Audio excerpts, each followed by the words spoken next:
What's up, Guardians of Dominion? Zeus here, and the battlefield just got a major shake-up. The Area of Conquest isn't what it used to be: new limits, new metas, and new ways to outsmart your opponents. Today, we're diving into the most used teams dominating this event and revealing the unexpected variations that are turning the tables on even the strongest defenses. Stay locked in, this is one you'll want to watch until the very end. Area of Conquest has changed, and it feels very different from what we were used to playing. One of the biggest adjustments is the limitation on speed boosters. Even if you're ready to spend, there's now a hard cap. Once those boosters are gone, that's it, you can't get more during the event. Speed boosters still give you instant moves, which can be both a blessing and a curse. For players who don't have much time to stay online, this is a convenient way to keep up, but for those who enjoy the long, strategic grind, it shortens the experience dramatically. In a way, this update reduced the total time players need to spend in the Area of Conquest, which many casual players appreciate.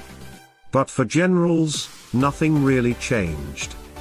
The same intensity remains, they still need to track every defeat, analyze enemy patterns, and coordinate precise attacks across the map. So while some parts of the event have become easier, the strategic layer for leadership is just as demanding. Overall, I think these changes are positive, but the mode still has room to evolve. Personally, I continue to believe that a 2-day format, held only on Saturday and Sunday, would keep the event more dynamic and engaging than its current 4-day structure. Now, moving on to the most used teams. In my previous video, I shared some of the best team compositions, and those same setups are still dominating in the Area of Conquest. One of the most common formations is Krista with Biscuit or Chorus as the pet, Cascade with Merlin, Nebula with Cain, Orion with Chorus or Mara, and Helios with Axel. This lineup became extremely popular because of its strong synergy and high performance across multiple matchups.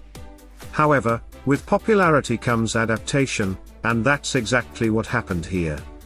A new variation appeared, replacing Nebula with Isaac. The goal is to counter-mirror teams that use the same Cascade core. This version performs impressively well, especially against Amira tank teams and Alvana-based defenses that were widely used in previous Area of Conquest events. As shown in earlier battles, this team is also a strong counter to Lyria Galahad or Lyria tank formations. Of course, when a team like Cascade's setup becomes dominant, counters quickly rise. Many players started experimenting with Ishmael teams to challenge it, and several Galahad-Lyria variations also emerged for the same reason. The Ishmael team, for example, comes in a few versions. Sometimes Ishmael serves as the main tank, while in others he fights alongside Lyria or a different tank.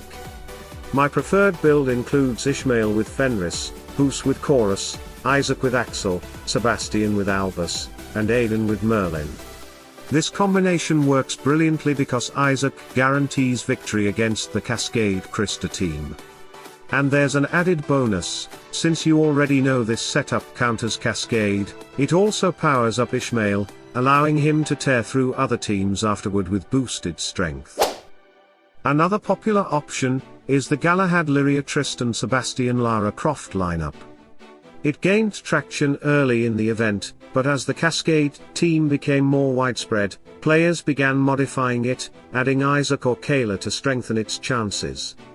Interestingly, even though the Kayla version isn't a guaranteed win, it performs surprisingly well thanks to the way it delivers damage from both the front line and back line simultaneously.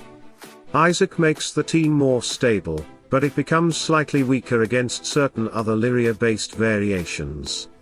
So overall, the Kayla version offers a more balanced and aggressive playstyle, making it a great choice for those who enjoy risk-reward tactics. Of course, there are many more teams worth mentioning: Amira tank setups, Alvana compositions, and plenty of creative Galahad-Lyria combinations, even those without Lyria herself. But for today's content, I focused on the most popular teams we've seen in the Area of Conquest, especially the ones used by Olympus players.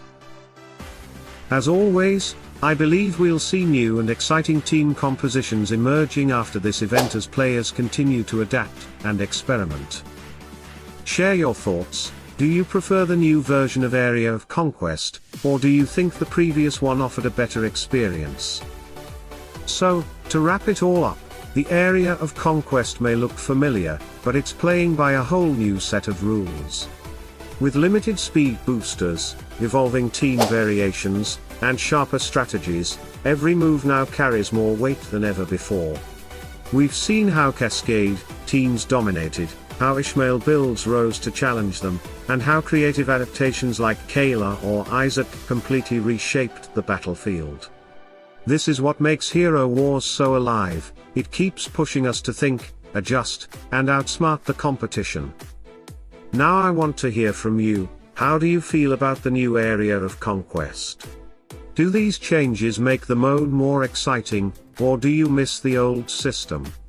Share your thoughts in the comments, because your perspective helps shape what strategies we explore next. If you enjoyed this breakdown, hit that like button, subscribe to the Olympus channel, and turn on notifications, so you never miss another deep dive into the Dominion. Until next time, stay sharp, stay strategic, and keep leading your battles with purpose. Salute and friendship, Guardians of Dominion.